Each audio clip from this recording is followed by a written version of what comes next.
Bueno, hoy día, gracias a todos los que están acá, un día sábado, 40 personas, no es malo, para un día sábado confinado.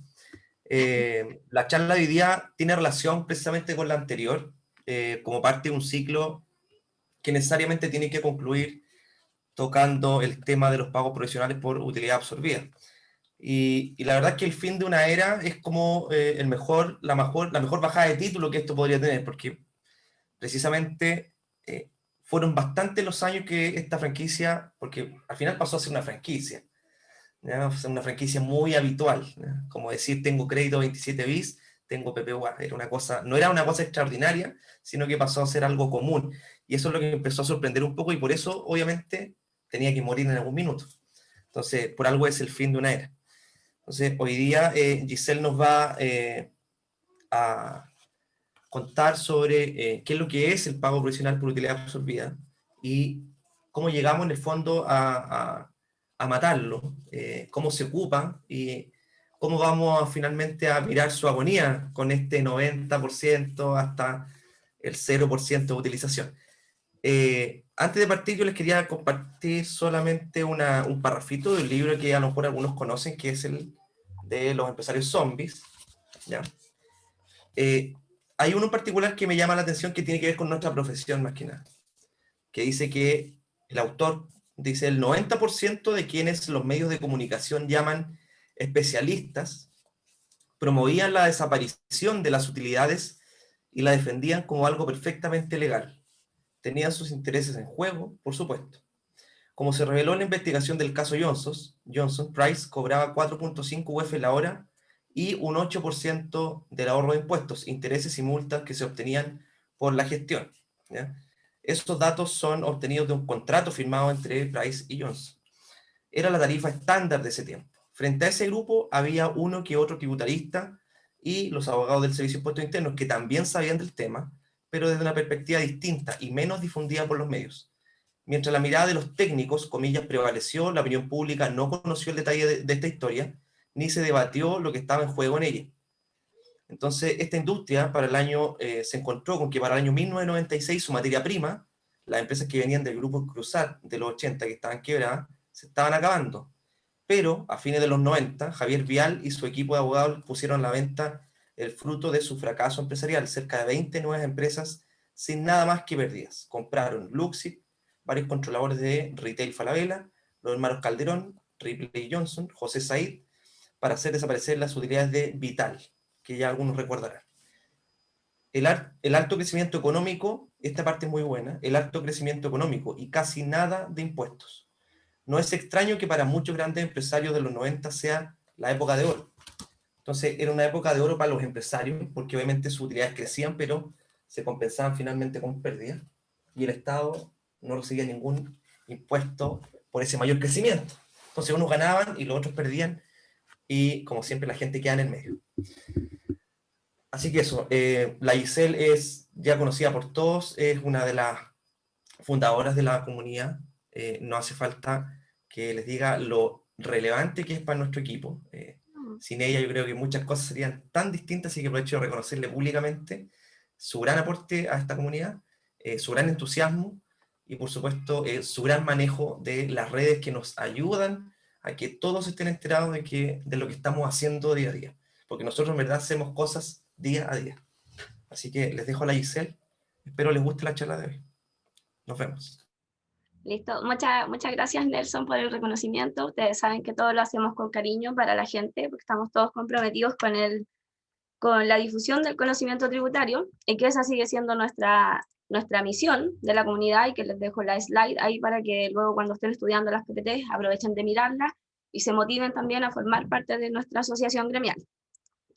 Vamos a partir respondiendo a la pregunta clave.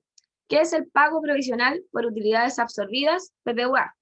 Bueno, es el impuesto de primera categoría pagado que afectó a las utilidades que resultan absorbidas por pérdidas tributarias y que constituyen un crédito para su titular. En definitiva, la definición es súper simple, pero nosotros vamos a revisar cómo fue que se llegó a el PPUA que conocíamos hasta el año 2019 y qué es lo que nos está importando hoy en el año 2020, y le dejo un mensaje con mucho cariño: te extrañaremos. El primer indicio que nosotros tenemos de la absorción de las pérdidas tributarias data de 1984 con la publicación de la Ley 18.293, que establece diversas normas sobre el impuesto a la renta. Esta ley estableció en su artículo primero que se iba a modificar el artículo 31, estableciendo que ya no iba a existir un límite para la utilización de la pérdida tributaria. O sea, hasta el año 83 la pérdida tenía un límite de prescripción de 5 años.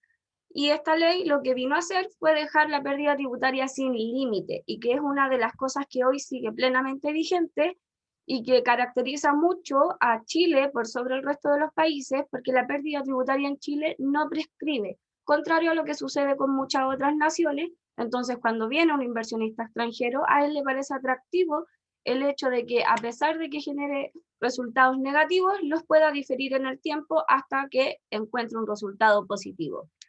Además, se estableció que se va a poder absorber la pérdida tributaria contra las utilidades que la sociedad mantenía acumuladas. ¿Acumuladas dónde?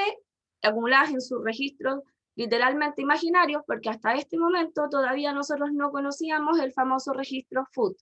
Entonces, los principales cambios que estableció esta ley son: se elimina el límite de 5 años para la utilización de las pérdidas tributarias y se establece un orden de imputación de las pérdidas tributarias.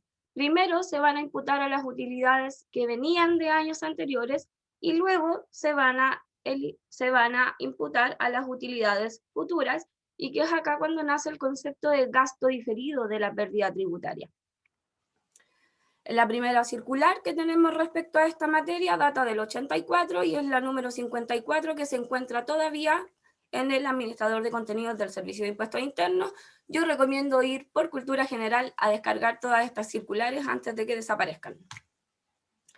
Luego de eso, vino una modificación a la ley del impuesto a la renta a través de la ley 18.489 y que se publicó en enero del 86. ¿Y qué es lo que nos dice esta ley?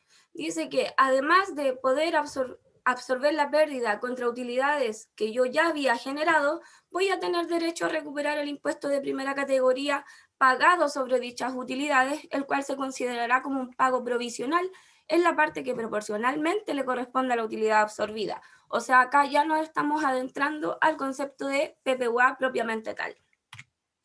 Pero salió la circular 12 del Servicio de Impuestos Internos de 1986 y dice que con el nuevo párrafo final que se agregó al inciso tercero del artículo 31 número 3, dice que se corrige la falta de equidad que se producía al momento de que cuando yo absorbía la pérdida tributaria contra utilidades que pagaron impuestos, el crédito se perdía, y nuestro sistema tributario está diseñado para que los impuestos que pagan las empresas suba hasta el impuesto global complementario que pagan los dueños accionistas.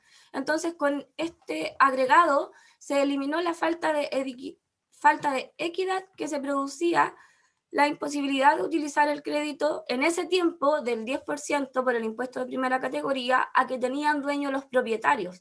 Entonces, nació el PPUA como la necesidad de poder utilizar el crédito por el impuesto que pagó la empresa, pero ya no contra impuestos finales, sino que contra la misma pérdida que genera la empresa. Acá ya la base es nuestro sistema integrado.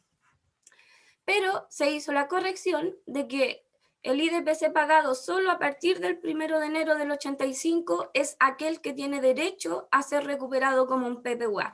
Todas las utilidades que tributaron antes del 84, muy conocidas por los asesores tributarios, no tienen derecho al PPUA, son utilidades sin crédito. Hay algunas que son utilidades no renta, no nos importa.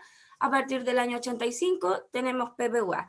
Y la primera circular que habló de un cálculo de PPUA fue la 59 del 86. Estuvimos así por unos 2 o 3 años y salió una nueva ley que modificaba la ley del impuesto a la renta. En este caso estamos en presencia de la ley 18.775, que se publicó el 14 de enero de 1989. Personalmente creo yo que este fue un régimen transitorio experimental, que como bien sabrán los que hemos estudiado un poco de la historia de la tributación en Chile, este duró solo 1 año y se estableció esta tributación en base a retiros.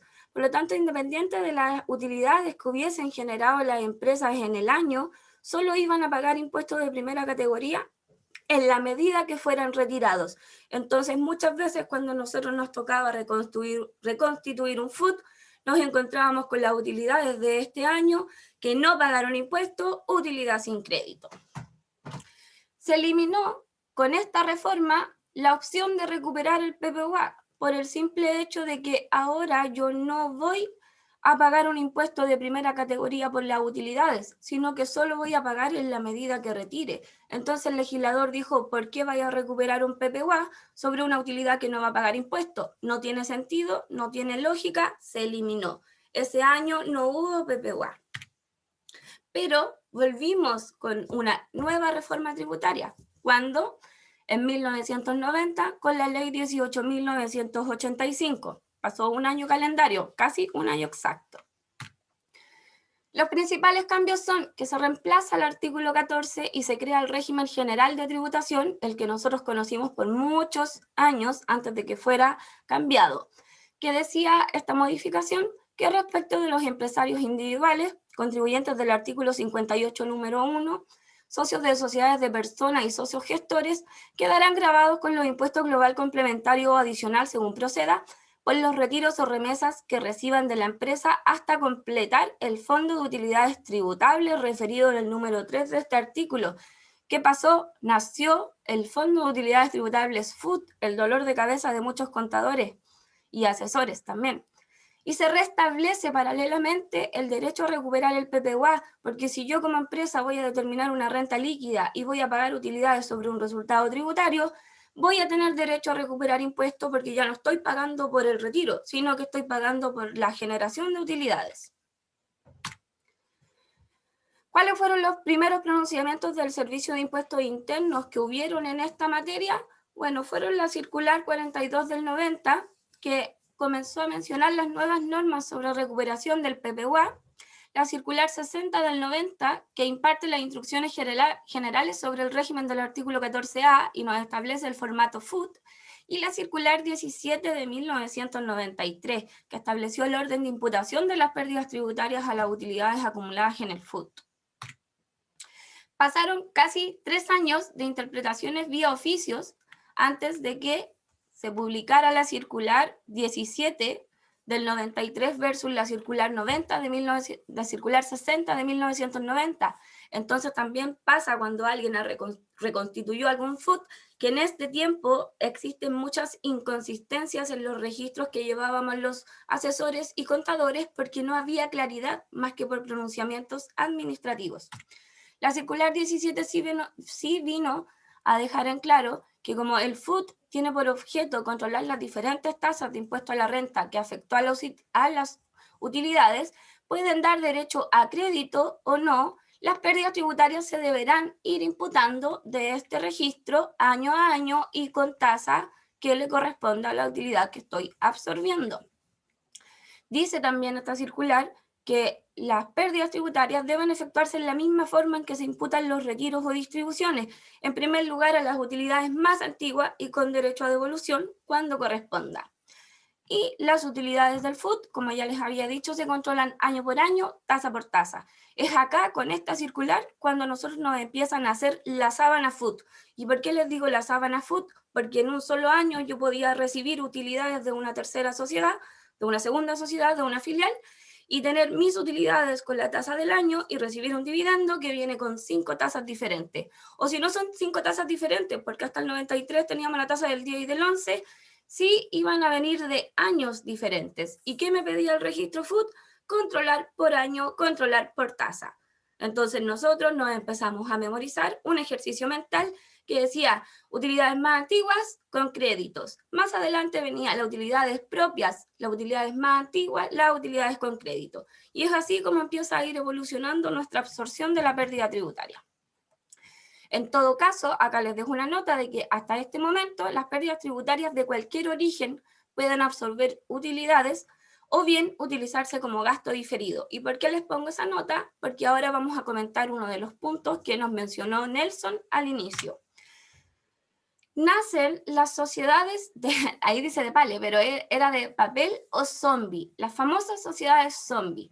que como la ley no establecía una limitación al uso de las pérdidas tributarias, se empezó a transar estas sociedades que tenían resultados negativos como un activo que podían utilizar las empresas que las compraban al momento de o bien recuperar impuestos pagados en años anteriores por la empresa compradora, por las utilidades que tenía acumuladas en su registro FUT, o bien utilizarlo como un activo para diferir en el tiempo contra utilidades futuras. Estas sociedades han sido, esta figura ha sido catalogada como la mayor elusión tributaria de la historia del país por el perjuicio fiscal que lo generó al fisco. ¿Ya? Entonces nosotros vamos a revisar para entender qué era una sociedad zombie. Teníamos un grupo empresarial que estaba compuesto por una sociedad alfa, una sociedad beta y tenía una sociedad filial con pérdida tributaria de arrastre de 48 millones de pesos, 48.000 millones de pesos, un número exuberante, grande. Esta sociedad filial a alfa y beta no le sirve, pero hay un futuro comprador, delta, que tiene FUT positivo, utilidad neta de 38 millones y crédito por impuestos de primera categoría de 7.000 millones. ¿Qué es lo que pasa? Delta le compra a alfa y beta todas las acciones que tienen en la sociedad Gamma SA y se produce una absorción por la reunión de todas las acciones en una sola mano. Entonces, Delta Continuadora, que tenía un FUT positivo, pasó a tener una pérdida de arrastre. ¿Por qué? Porque su FUT eran 38 millones y la pérdida eran 48. 38 menos 48, 10 de arrastre. Recuperé el impuesto de primera categoría pagado y generé un ingreso. ¿Qué es lo que pasa acá? Que por efectos de los cálculos matemáticos me podrían estar diciendo, profe, los 6.500 no son igual que los 7. Por ecuación matemática yo perdía un cachito de PPUA por efectos del incremento y la tasa del impuesto de primera categoría, pero esta es la figura que utilizaron las empresas zombie. Una empresa fructífera con utilidades o con buenas proyecciones de utilidades a futuro compraba una empresa con resultados tributarios desfavorables, la absorbe y utiliza esa pérdida contra las utilidades que generó antiguamente y por las cuales pagó un impuesto de primera categoría, o bien va a utilizar su pérdida tributaria contra las utilidades tributarias futuras. Estos casos, los más comunes fueron que, por ejemplo, Luxic utilizó esta figura, como les comentó Nelson, controladores de Falabella, la utilizaron nuestro presidente Piñera, la utilizó, así que por eso son los magnates de la economía que son hoy día, ¿cierto? Se enriquecieron de cierta forma a través de estas figuras, porque claramente yo no les puse acá el precio de compra, pero la valorización de la pérdida tributaria no iba a ser los 48 millones y tampoco iba a ser más alto que el crédito por impuesto de primera categoría que espero recuperar. ¿Ya? Porque tiene que ser un negocio de por medio. O sea, imaginemos que puedo haber pagado 100 millones y haber recuperado 7.000, es negocio redondo, ¿ya? Pero no todo fue así. El legislador, por supuesto, que se dio cuenta de lo que estaba, además de los programas del Servicio de Impuestos Internos que estuvieron enfocados en combatir las sociedades zombies, se publica la ley 19.738 que establece normas para combatir la evasión tributaria. Esta norma se publicó en junio de 2001 y su principal cambio es que se limitó la utilización de las pérdidas tributarias en caso de cambio de propiedad. El cambio de propiedad es lo que empezó a matar a las sociedades zombies, pero de aquí en adelante, todas las empresas que ya habían adquirido una sociedad zombie con pérdida tributaria pudieron seguir imputando esa pérdida tributaria contra sus utilidades futuras.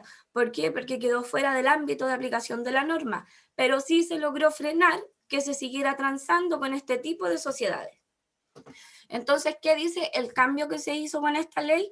Es que las sociedades de cualquier naturaleza jurídica que tengan pérdidas acumuladas en sus registros contables generadas con antelación al cambio de propiedad, no podrán deducir dichas pérdidas como un gasto tributario de los ingresos percibidos o devengados obtenidos con posterioridad posterioridad a dicho cambio. Como nuestra charla no es sobre pérdidas tributarias, yo aprovecho de dejarles el dato de que en nuestro canal de YouTube está la charla de pérdidas tributarias que hizo Alejandra Bayó, y ahí ella sí que nos comentó harto sobre el cambio de propiedad, porque esta es una charla continuadora. ¿Qué fue lo que se buscó con esta ley? Fue además de la arremetida anti-zombie del Servicio de Impuestos Internos, fue una arremetida anti-zombie del legislador, porque mientras yo no estableciera algo por ley, siempre voy a encontrar una forma de decir, es que no está en la ley, y que es lo que nosotros solemos hacer como asesores tributarios, ¿verdad? Entonces, con este cambio se limitó el uso de la pérdida tributaria en caso de propiedad, súper importante, ya no puedo comprar sociedades zombies. Pero como nosotros como asesores somos tan inteligentes, siempre buscamos una solución. Anteriormente era la pérdida tributaria lo que se convertía en un activo negociable. Hoy lo que se convirtió en un activo negociable con el cambio en la legislación fue el FUT de las sociedades. ¿Qué pasó? ¿Qué es lo que dijeron los asesores? Ok, si a mí me están limitando la compra de sociedades con pérdida, yo voy a seguir con mi sociedad con pérdida, pero a esa sociedad con pérdida le voy a ofrecer que compre una sociedad con FUT. ¿Por qué? Porque nosotros sabíamos que en este momento todavía se podía seguir recuperando las utilidades ajenas. No había una limitación al origen de la utilidad. Yo podía recuperar el impuesto independiente de quién lo hubiese pagado, siempre que esa utilidad tuviese un impuesto asociado. Entonces, hasta el 2001, la pérdida tributaria era un activo negociable. Desde el 2001 fue el Fondo de Utilidades Tributables el que se convirtió en el activo negociable y sujeto de valorización para efectos de comprar una sociedad. Porque tal como pasaba con la pérdida, yo tampoco voy a comprar una sociedad por el valor del FUT, sino que voy a comprar por un valor notoriamente inferior para que la recuperación del PPUA signifique un incremento patrimonial real, que el negocio sea realmente rentable. Entonces, ¿qué es lo que tenemos hasta acá? PPUA propio o ajeno con derecho a devolución.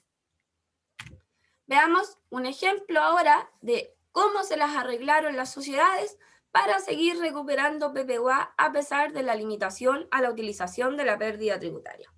Vamos a seguir con Alfa y Beta, quienes son dueños de Gama que tenía una pérdida tributaria. Como adicionalmente, esta sociedad, en esta figura, tienen a Delta S.A., sociedad relacionada en un 10%, porque Gama es accionista en un 10%, Beta en un 90%, entonces Alfa indirectamente en un 5%, tiene una sociedad con FUT positivo, utilidad neta con 38 millones, crédito por impuesto de primera categoría de 7. ¿Qué es lo que hacemos? ¿Qué se nos hubiese ocurrido a nosotros como asesores hacer en ese momento? Nosotros dijimos, Beta puede aportar el 90% de sus acciones de Delta S.A. a Gama S.A. Como Delta hizo un aporte de capital, activos y pasivos y todo el registro FUT que con ello conlleva, y Gama ya era dueña del 10% de Delta, nuevamente se nos produce una absorción por la reunión de todas las acciones de Delta S.A. en una sola mano. Entonces, ¿qué tenemos ahora? Post-fusión, tenemos que Alfa se diluyó a un 27,5% porque Beta aportó el 90% de Delta. Entonces, no puedo seguir con el mismo porcentaje de participación. Beta ahora es dueña de un 72,5% de Gama S.A. continuadora. Y les pongo el punteo en verde para que se note el efecto de la fusión. ¿Qué es lo que pasó con Gama S.A., que es sociedad que tenía pérdida tributaria? Sigue con pérdida tributaria porque el FUT ajeno que recibió no fue suficiente para absorber su pérdida tributaria, pero sí que generó un ingreso tributable, porque en este caso era una sociedad ajena, por 6.500 millones. Lo que no quiere decir que yo haya perdido esta pérdida de arrastre, porque si bien recuperé un PPUA, Gama va a seguir con pérdida de arrastre por 10 millones y puede ir y comprar otra sociedad con FUT o puede seguir utilizando estos 10 millones como un gasto diferido a través del tiempo. Revisemos otro ejemplo de cómo sería comprar una sociedad con FUT, porque en este caso teníamos una fusión de sociedades relacionadas, hubo un aporte de capital, todo muy sano, fusión bonita. Pero acá vamos a ir a comprar una sociedad con FUT. Nuevamente nuestros accionistas alfa, beta, son dueños de gamma, que registra una pérdida de arrastre, y aparece una posible sociedad a la que estos accionistas le pusieron el ojo o le hincaron el diente, ¿ya? Y dijeron, ¿por qué me parece atractiva esta empresa? Porque tiene un foot positivo que puedo utilizar contra mi pérdida tributaria. ¿Cómo lo hacen? Gamma S.A., la sociedad con pérdida, compra directamente a la sociedad Delta S.A., compra el 100% de sus acciones.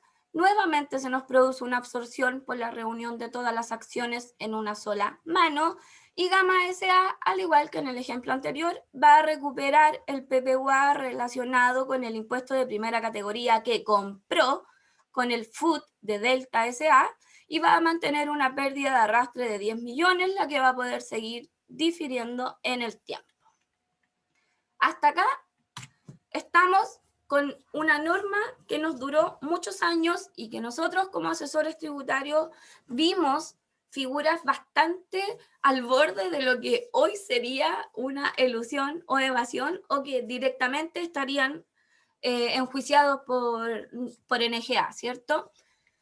Pero pasaba que hasta acá, voy a volver a este ejemplo, no se hacía la distinción del origen del impuesto de primera categoría. La ley solo se limitaba a mencionarme que en la medida que la utilidad absorbida tuviese un impuesto de primera categoría pagado, yo podía recuperarlo, porque se ponía en los zapatos de que ya no iba a llegar nunca contra un impuesto global complementario, y el sistema integrado, permite que yo utilice eso como un crédito. Entonces, por equidad, funcionaba. Pero pasó un caso muy polémico, que no recuerdo en estos momentos el nombre de la empresa, pero creo que era una minera, que comenzó a recuperar PPUA, pero por impuestos no de dudosa procedencia, sino que impuestos que significaron un verdadero perjuicio fiscal. Por eso se publicó la ley 20.630 el 27 de septiembre del 2012, que perfecciona la legislación tributaria y financia la reforma educacional. Esta fue la primera reforma de Piñera. Yo a esta reforma la conozco como la reformita Piñera, porque igual fue pequeña, hizo cambios pequeños pero relevantes. También dentro de los cambios tiene el goodwill, entonces fueron pequeños pero relevantes. ¿Cuáles son los principales cambios de esta ley? Lo primero es que se metió un nuevo numeral en las normas comunes del artículo 41A. El artículo 41A, como ustedes bien sabrán, habla de los créditos por impuestos pagados en el extranjero. Y me dice que a contar del año comercial 2013 no se permite la recuperación de PPUA cuando el crédito por impuestos de primera categoría haya sido financiado con impuestos pagados en el extranjero. Entonces acá nos nace el concepto de PPUA sin derecho a devolución, pero que es imputable contra otras obligaciones tributarias. Y si nosotros lo pensamos objetivamente, el legislador tuvo toda la razón, y yo no sé por qué no lo hizo antes. Porque si yo tengo derecho a recuperar un impuesto pagado que después voy a imputar contra mis impuestos finales, la gracia sería que el impuesto haya sido pagado en Chile, porque si no el Estado chileno me estaba subsidiando un impuesto que yo enteré en Perú, el impuesto que pagó mi filial en Argentina, cosa que no es justa y aumentó el gasto tributario del fisco. ¿Cómo funcionaba esta figura? La vamos a ver con números y no con esquema. Sociedad X en el año 1 tiene un resultado tributario positivo de 20 millones, pagó un impuesto de primera categoría con tasa del 20%, situémosla en el 2012, tiene un impuesto de primera categoría de 4 millones. La liquidación de impuestos me dice que tengo PPMs actualizados por 1.500.000 y crédito por renta extranjera de 120.000 pesos. Le vamos a revisar su registro FUT, este ejercicio va a generar utilidades con crédito con derecho a devolución por 15.200.000, utilidades con crédito sin derecho a devolución por 800.000 pesos. Utilidad sin crédito, que es la representativa del impuesto de primera categoría, 4 millones. Al año 2, la sociedad registra una pérdida tributaria de 44 millones. Voy a ir a consumir el crédito con derecho a devolución, porque la norma me decía la utilidad más antigua, y primero con devolución, con crédito, y con devolución tiene prioridad, la reajustamos por IPC y absorbemos la utilidad. Pasa lo mismo con la utilidad con crédito sin derecho a devolución, tengo 808.000 pesos y nace mi PPUA propio, porque estas utilidades las generé yo, mi PPUA propio, pero con derecho a devolución y sin derecho a devolución. Así quedó el PPUA después de esta reforma. Antes yo hubiese mezclado todas mis utilidades del ejercicio como con derecho a devolución y hubiese recuperado la totalidad de los impuestos pagados como un PPUA. Pero dentro de ese PPUA hubiese venido un impuesto al que tengo derecho, un crédito al que tengo derecho, pero que el impuesto fue enterado en otro fisco. Y eso es lo que pasaba con el crédito por rentas de fuente extranjera. Se limitó, cosa que yo estoy súper de acuerdo, y acá fue cuando a nosotros se nos complicó un poco más la vida, porque el FUT siguió creciendo. Ya no solo voy a tener que controlar las utilidades con crédito, sin crédito y por año, sino que además voy a tener que controlar la utilidad con crédito, sin crédito, con derecho a devolución y sin derecho a devolución, lo que prácticamente nos duplicó la cantidad de columnas. Vamos a hacer un repaso de hasta acá qué es lo que tenemos antes de seguir metiéndole reformas. Con todos los cambios que se hicieron a través del tiempo, tenemos que distinguir en el cálculo matemático de la recuperación de un PPUA propio. ¿Cuándo existe un PPUA propio? Cuando la pérdida tributaria absorbe total o parcialmente las utilidades por las que pagó impuesto la sociedad. Si yo en años anteriores generé rentas líquidas y ahora tengo pérdida tributaria, voy a tener que ir a imputar esas rentas líquidas si quiero recuperar PPUA, y ese es propio, porque yo generé utilidades y yo pagué el impuesto de primera categoría. Matemáticamente se distinguía cuando la pérdida tributaria era menor que el FUT, el cálculo era la pérdida tributaria por la tasa del impuesto de primera categoría, pero no la tasa del impuesto de primera categoría vigente, sino que la tasa del impuesto de primera categoría que absorbió esa pérdida, porque recordemos que me decía el servicio años atrás, que yo tengo que ir absorbiendo año por año, tasa por tasa. Imaginémoslo en el FUT Sábana, utilidad 2000, tasa 10%, yo voy a absorber hasta la columna que tenía disponible para absorber y voy a aplicarle el 10%, no el 20% o el 27% o el 25%, sino que el impuesto que pagó esa utilidad. Pero cuando la pérdida tributaria era mayor que el FUT, yo decía el FUT por la tasa del impuesto de primera categoría. O sea, iba rebajando las columnas FUT y en paralelo iba rebajando las columnas del crédito. ¿Cuál era el efecto que tenía el PPUA propio? Esto que se convertía en un ingreso no renta. Porque obvio, yo ya pagué impuesto por esas utilidades, no voy a ir a pagar impuesto nuevamente por ellas. Entonces el servicio que decía, es un ingreso no renta, usted no tribute por ese PPUA. Este ingreso no renta tenía su partida doble tributaria en la razonabilidad del capital. Siempre a nosotros nos quedaba en el limbo, porque si bien es un activo tributario, no tiene su ajuste en renta líquida, porque yo no lo debo reconocer para tributar por él. Y sí se ajustaba en el registro FUT, que todo lo que yo descargué del SAC de la utilidad, de las columnas de créditos, por haber absorbido las utilidades de años anteriores, todo eso se me transforma en una utilidad sin crédito, ¿ya? Porque obviamente no la voy a dejar con crédito porque no estoy pagando impuesto por ella. Y teníamos además la situación de PPUA ajeno. Cuando se producía el PPUA ajeno, cuando yo como sociedad recibía dividendos o yo como sociedad compraba una sociedad con FUT, absorbía una sociedad con FUT, acá sí teníamos una fórmula un tantito más compleja, pero que no era tan terrible. ¿Qué pasaba? Cuando la pérdida tributaria era menor que el FUT ajeno, yo tenía que aplicar la fórmula de decir, mi pérdida tributaria, la utilidad que estoy absorbiendo por la tasa del impuesto de primera categoría que afectó a esa utilidad que estoy absorbiendo, dividido en 1 por más el factor de la tasa del impuesto de primera categoría que estoy absorbiendo. Pero cuando la pérdida tributaria era mayor o igual al FUT ajeno, era igual que la del PPUA propio, FUT por tasa del impuesto de primera categoría. En este caso, sí que nosotros teníamos un ingreso tributable, porque el legislador me dice, ok, usted me está recuperando impuesto por una utilidad ajena, usted no ha pagado impuesto por esa utilidad ajena, yo no quiero que usted me pague impuesto por la utilidad ajena, pero sí por el crédito al que tiene derecho, hágamelo tributar. Entonces, cuando estos activos no se encontraban contabilizados en el ingreso de las sociedades, nosotros hacíamos un ajuste en la renta líquida, un agregado por PPUA, o bien eliminábamos el registro contable porque muchas veces estaba mal determinado y hacíamos tributar el de nosotros, dejábamos reconocido una partida doble como activo tributario o en el capital, o si el contribuyente lo tenía registrado en su balance, y no tiene efecto en el FUT porque se entiende que por defecto forma parte de las utilidades generadas en el año. Hasta ahí esto nos duró muchos años, era muy entretenido, nuestra sábana FUT, con crédito, sin crédito, con devolución, sin devolución, tasa año por año, propias y ajenas. Aquí siempre teníamos que distinguir el origen de la utilidad.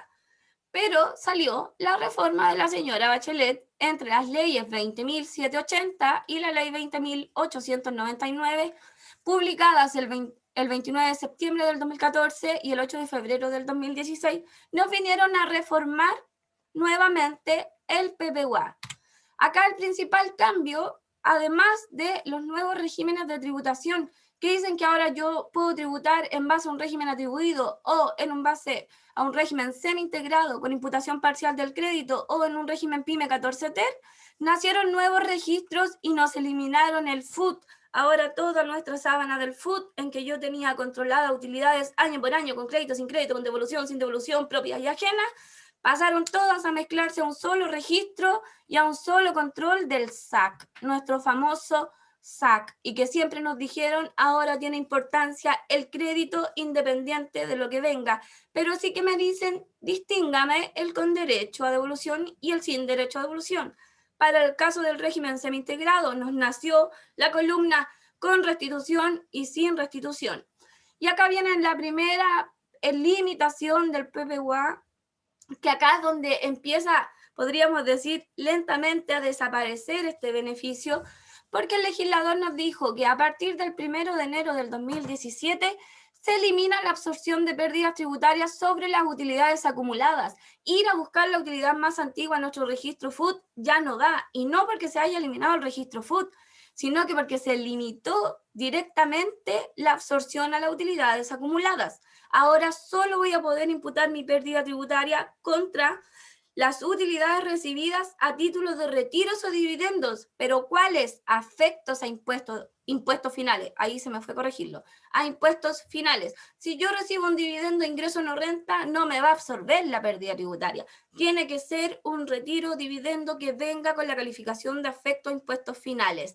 Entonces, se eliminó la figura del carryback, ya no puedo ir a buscar mis utilidades para atrás, el impuesto pagado se pagó y pagado está y no se va a recuperar a menos que yo haga un retiro, y voy a absorber siempre hacia el futuro. Absorbo contra los dividendos que percibo, nótese el énfasis que le hago porque ya no puedo ir a comprar un FUT, porque esas utilidades no se están recibiendo a título de retiros o dividendos. Lo que yo podría hacer es, sociedad con pérdida, compre una sociedad con FUT, la pone abajo y que la sociedad de abajo le distribuya dividendos, pero ya no puedo fusionar un FUT contra una pérdida tributaria, porque la norma ya no me permite recuperar el PPUA que era el beneficio. Y esto fue lo que se distinguió como carry forward, siempre hacia el futuro. Y en el caso del PPUA, a pesar de que el régimen semi-integrado nos definió que nosotros tenemos que restituir el 0,35% del crédito, no le aplica la restitución en el caso de PPUA. Y ojo que aquí les dejo la notita de lo que les estaba comentando. El FUT finalmente dejó de ser un activo negociable para absorciones, lo que no quiere decir que yo no la pueda poner abajo para recibir dividendos. Pero eso sí sería mantener una sociedad operativa. ¿Cómo se calcula el PPUA a partir de la reforma del año 2014? Vamos a distinguir primero por régimen. Vamos a iniciar por el régimen del artículo 14A, que dice que, al igual que el 14B, se determina la renta líquida del artículo 29 al 33.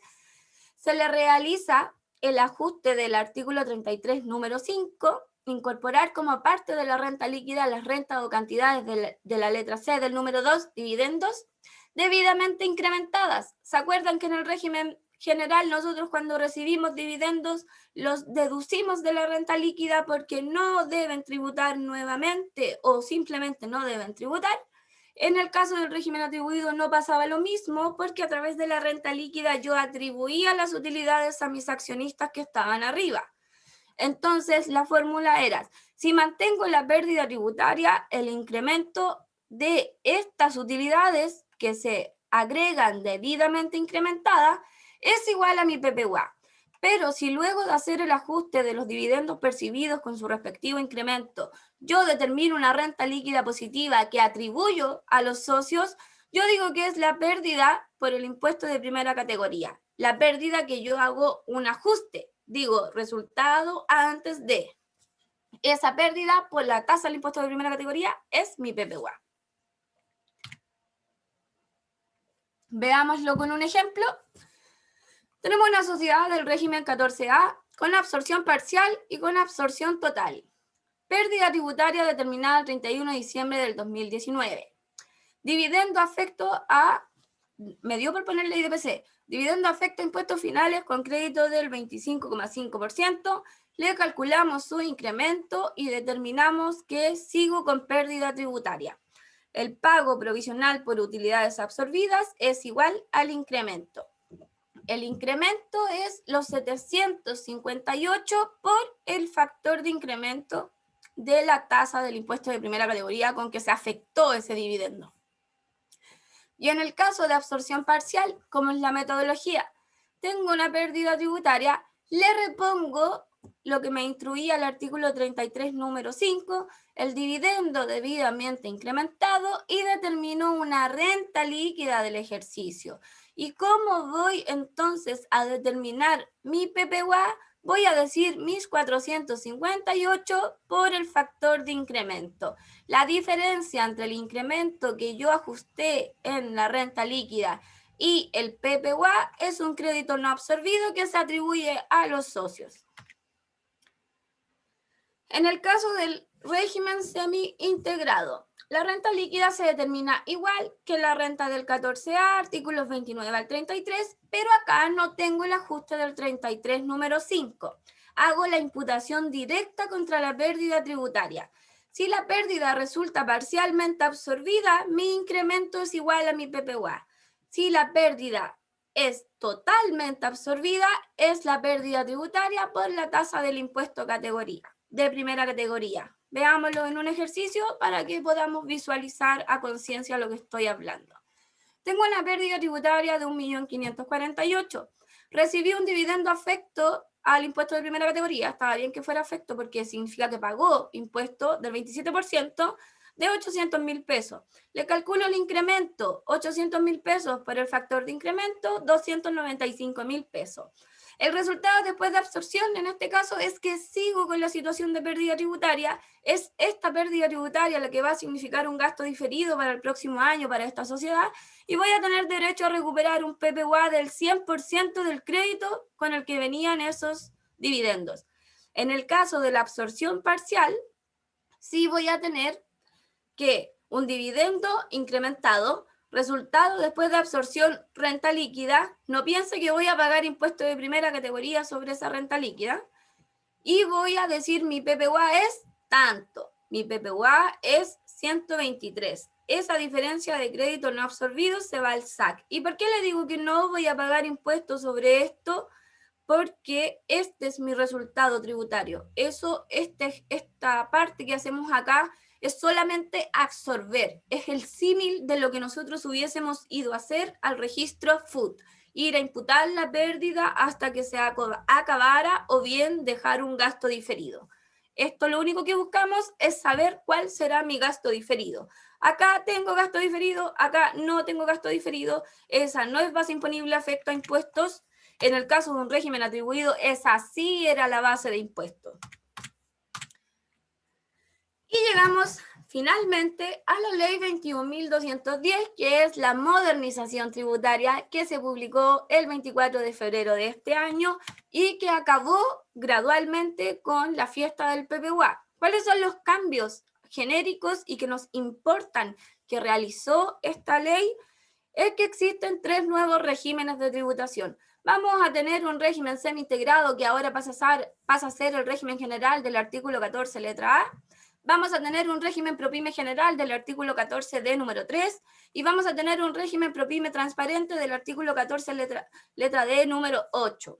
Mantiene los registros tributarios que nosotros ya conocemos, que fueron el registro de rentas empresariales, donde teníamos la columna RAI, DDAN, REX, SAC, que sustituyó o reemplazó todo lo que nosotros conocíamos del FUT. Se mantiene la restitución del crédito en el caso de un semi-integrado y sigue el control del SAC. Sigue siendo para nosotros el SAC la mayor prioridad. Se elimina gradualmente el PPUA a partir del 2024, se elimina totalmente. El nuevo artículo 31, número 3, elimina totalmente el PPUA, pero tenemos una norma transitoria. Pero ojo que no me elimina la pérdida tributaria, no me la limita en cuanto a prescripción. Mi pérdida tributaria puedo seguir utilizándola perpetuamente en el gasto hasta su total absorción. Lo que no puedo hacer es recibir dividendos y recuperar impuestos pagados, porque ahora el impuesto pagado por las empresas solo se va a recuperar contra impuestos finales, nunca contra un impuesto de primera categoría. ¿Qué es lo que dice el artículo 27º transitorio? Estableció la eliminación gradual del PPUA para que nosotros como asesores y los contribuyentes nos vayamos adecuando a que ya no podemos recuperar el 100% del crédito que recibo. ¿Y cuál es esta limitación? Dice, para el año 2020 solo voy a tener derecho a imputar o el 90% de la pérdida o el 90% de la utilidad, el menor entre estos dos. Para el año 2021, el menor entre el 80% de la pérdida y el 80% de la utilidad. Para el 2022 es el 70%. Para el 2023 es el 50%. Y para el 2024 ya no existe la figura del PPUA. El impuesto de primera categoría pagado sobre la utilidad absorbida constituirá el PPUA. Acá nos empezamos a olvidar un poco de utilidad propia, utilidad ajena, con crédito, sin crédito. Acá lo que venga del dividendo es lo que yo voy a recuperar como PPUA. La parte del crédito no absorbida por esta limitación se debe controlar en el SAC para los futuros retiros y distribuciones que la empresa realice. ¿Cómo interpretamos nosotros esta norma? Es que nosotros vamos a absorber con el 90% de la utilidad incrementada, porque usted podría pensar, pero si tengo una pérdida de 100 y le distribuyo un dividendo de 90, el 90 de la utilidad que recibí es menor que el 100, pero al hacer el incremento absorbo toda la pérdida. Yo personalmente creo que eso no va, que lo que corresponde es o dejar el 10% del crédito recibido en el SAC o dejar al menos el 10% de la pérdida como un gasto diferido, porque para mí ese es el espíritu de la norma, limitar la recuperación del PPUA a través de la limitación de la absorción de la pérdida. Si ya no puedo absorber el 100% de la pérdida, difícilmente puedo recuperar el 100% de los impuestos pagados que vienen asociados a un dividendo. No, Yerita. Veámoslo con un ejercicio que hicimos acá. Estamos en el nuevo régimen general semi-integrado del artículo 14, letra A. Determinamos al 31 de diciembre del 2020 una pérdida tributaria de 1.548.000 pesos, mismo número que el anterior. Recibimos un dividendo afecto al impuesto de primera categoría con 27%, o sea, pagó ese impuesto esta utilidad. Tiene un incremento por crédito de 295 y determinamos las utilidades recibidas. Acá yo no estoy aplicando la absorción directa como en el régimen B del ejercicio anterior de la reforma de la SOA Bachelet. Acá lo que yo estoy haciendo es determinar las utilidades recibidas. ¿Por qué? Porque voy a hacer la ecuación de cuál es el menor entre A, que es la pérdida tributaria, y B, que son las utilidades recibidas. Me da que el menor es el 90% de las utilidades recibidas. Entonces, ¿cómo absorbo? Digo, el resultado después de la absorción es la pérdida tributaria completa menos el menor que elegimos acá, los 986, me da 561. El PPUA al que yo tengo derecho es el 90% del SAC. y la diferencia entre el SAC recibido versus el SAC absorbido se constituye como un crédito no absorbido al que no tengo derecho a recuperar, pero que voy a controlar en mi registro SAC. En este caso, la pérdida era mayor que la utilidad, no tengo nada más que hacer que absorber el 90% de la utilidad. Pero ¿qué pasa cuando la pérdida es mayor? Si la pérdida es mayor, vamos a utilizar la misma metodología. Pérdida tributaria comparada contra las utilidades recibidas incrementadas me da que el menor es el 90% de la pérdida. Entonces, ¿yo con qué me quedo? Con una pérdida de al menos el 10% del resultado original. O sea, yo absorbí el 90% de la pérdida. 1.548.000 por el 90% me da lo que yo absorbí, el 1.393.000. Entonces, el diferencial es por defecto mi gasto diferido para el año siguiente y que representa el 10% de la pérdida. Esta es una ecuación básica que quizás nos sirve para verificar que nosotros estamos haciendo las cosas bien. Y la diferencia, al igual que en el caso anterior, del crédito recibido versus el crédito absorbido, se constituye como un gasto diferido, como un crédito a controlar en el registro SAC. ¿Qué pasa con el régimen de 3 del PROPYME general transparente?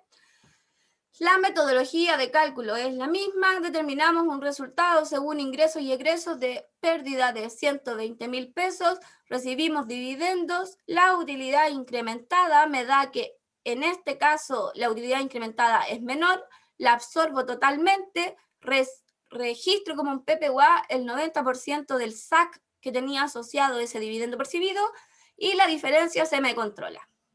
En cambio, en el caso de que la pérdida sea menor, yo solo voy a tener derecho a absorber el SAC asociado al 90% de la pérdida, al igual que en el régimen B, también quedo con un 10% de pérdida para gasto diferido del ejercicio siguiente. Acá yo utilicé la tasa del 27%, podríamos haber utilizado una tasa vigente, pero como estos son utilidades pagadas en años anteriores, decidí hacerlo con 27%. No se vayan a calentar la cabeza con el ejercicio. ¿Y qué pasa con el régimen 14D8, número 8? 14D, número 8, el régimen transparente.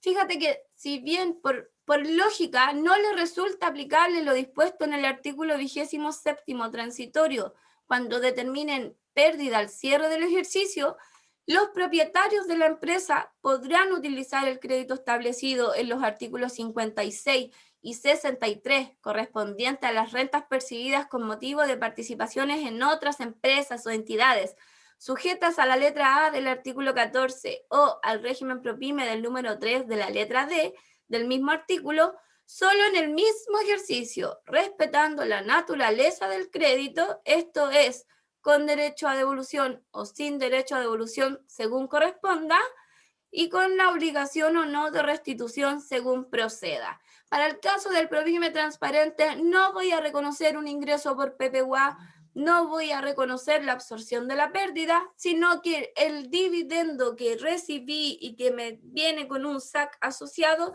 va a pasar directamente a la atribución que le hago a los socios de esta sociedad. Gracias por tantos PPUAs recuperados, gracias por su atención. Espero que con esta charla le haya podido dar un recorrido un tanto histórico de cómo inició el PPUA, cómo quedó, cómo está y cómo morirá lentamente. Así que quedo atenta a lo que me digan los chicos.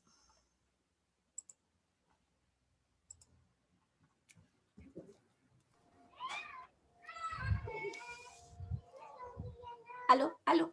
Bien, Giselle, todo muy claro. Todo muy claro. Ya, quiero cancelar esto, no puedo. No tenemos preguntas en el Q&A, pero yo sí lo que haría, Gise, quizá, no sé si el resto está de acuerdo, que en el régimen general en donde tú calculaste esta nueva forma de recuperar el PPUA, que es del 90%, quizás sería bueno hacer el paralelo con la norma. ¿Qué es lo que dice la norma y cómo tú eso lo llevaste al número? porque una cosa es que, la idea es que la gente no sabe, o sea, los que están viendo esta presentación y los que la vean en YouTube después, no agarren el molde que hizo la Giselle y lleguen y lo apliquen. O sea, aquí hay un artículo que está detrás y que te dice un cierto texto que la Giselle traduce en un número. Entonces, quizás podríamos un poco leer qué es lo que dice la norma y ver cómo se tradujo eso al número en particular, para que la gente después haga lo mismo, ojalá. Está en el compendio de la Jime. Aquí estoy con el compendio de la Jime, que tiene las normas transitorias.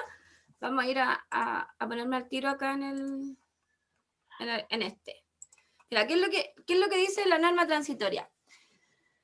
Dice que, no obstante la eliminación del PPUA, las pérdidas de una empresa se imputarán a las rentas o cantidades que perciban a título de retiros o dividendos afectos a impuestos finales de otras empresas o sociedades según los siguientes montos, que son la tablita que traducimos en esa parte.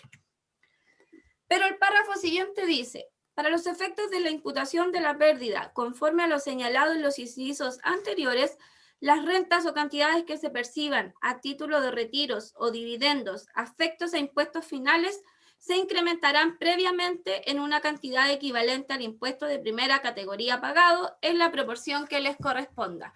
Porque cuando habla de la ecuación de el menor entre la cantidad recibida y la pérdida tributaria, la ley no lo dice claramente. Dice, por ejemplo, año 2020, un 90% de las rentas o cantidades que se perciban a título de retiros o dividendos de otras empresas, no me está hablando del incremento, no dice incrementado. O un 90% de la pérdida, la cantidad que sea menor. Entonces, cuando uno se encuentra con este artículo, yo podría pensar que efectivamente puedo repartir un dividendo tal de absorber el total de la pérdida con el incremento. Pero como el párrafo siguiente dice que se deben considerar las utilidades previamente incrementadas, lo que nosotros hacemos es primero incrementar la utilidad antes de comparar contra la pérdida tributaria para definir cuál es la menor y por tanto sobre esa aplicar el 90%. En este caso nuestro dividendo incrementado son los 800.000 más los 295.890. Ahí tenemos el dividendo incrementado. Claro. Luego de eso aplicamos esta fórmula matemática, que es básicamente castigar una parte del dividendo para llegar a un 90%, y ese 90% compararlo con la primera línea, que en este caso es el 1.500.000 de pérdida. Y nosotros decimos, bueno, ¿cuál es el menor de estos dos? Claro, mira, lo que yo hago matemáticamente es primero llegar a la utilidad incrementada recibida y después decir el menor entre estos dos por el 90%. Porque primero comparo los 100% de los dos, de la pérdida y del dividendo, pero después solo puedo absorber el 90%, entonces ahí le aplico el 90%. Ya. Entonces esa es la receta para que este queque tributario les salga igualito. Claro, y ahí después ustedes pongan a prueba la fórmula y me dicen si les da también el 10%. Perfecto. Víctor, no sé si queréis con algo. Hay una pregunta, parece. Hay una pregunta de un anónimo. ¿Me la leí? Porque no sé qué hago, que no puedo ver el chat. Al calcular el PPUA, el tope entre el 90 de pérdida, ustedes lo comparan con el 90 los retiros más su incremento. La ley dice 90 retiros versus 90 pérdida. El 90 del retiro es sin incremento. No entiendo por qué usted lo incrementa para calcular dicho tope. Ya, eso es lo que dijimos recién. Lo incrementamos por el párrafo siguiente que dice la ley, que las utilidades deben ser incrementadas.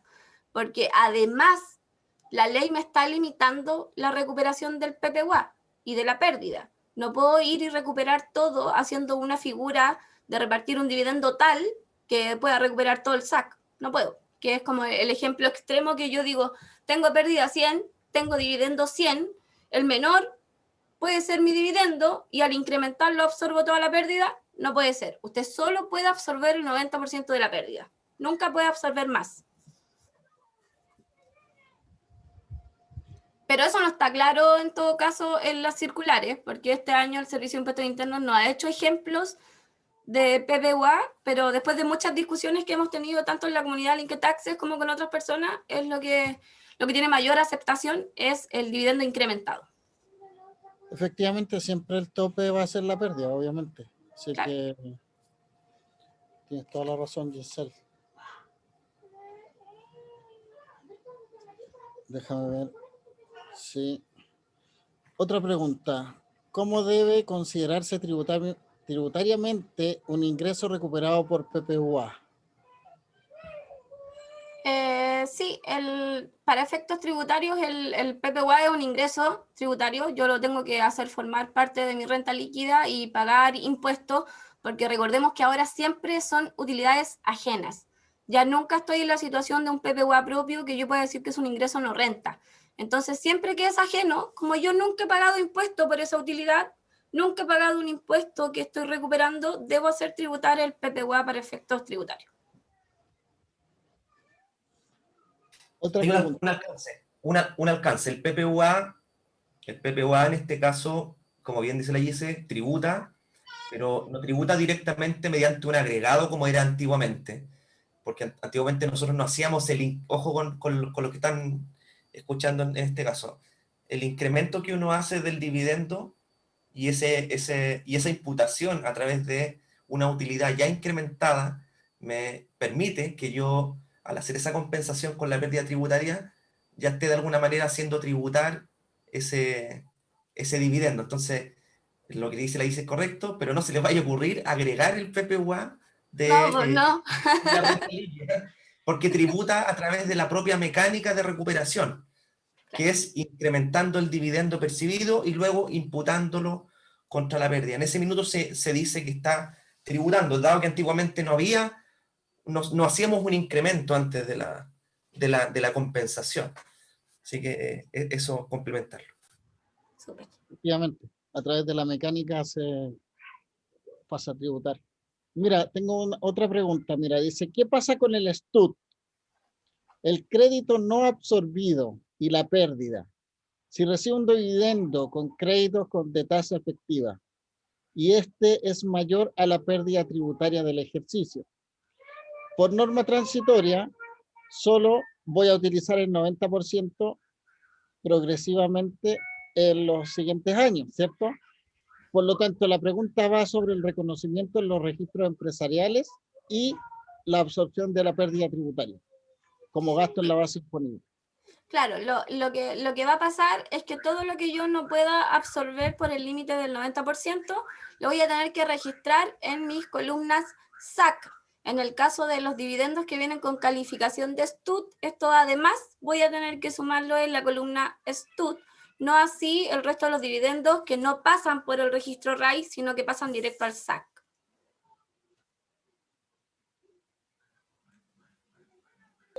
Efectivamente. Bueno, esas eran todas las consultas que... Voy, hija, voy, espérame. ¡Papá! La Jechu. Me piquero a la piscina al tiro. Están los dos metidos en la piscina mientras yo estoy aquí en el curso.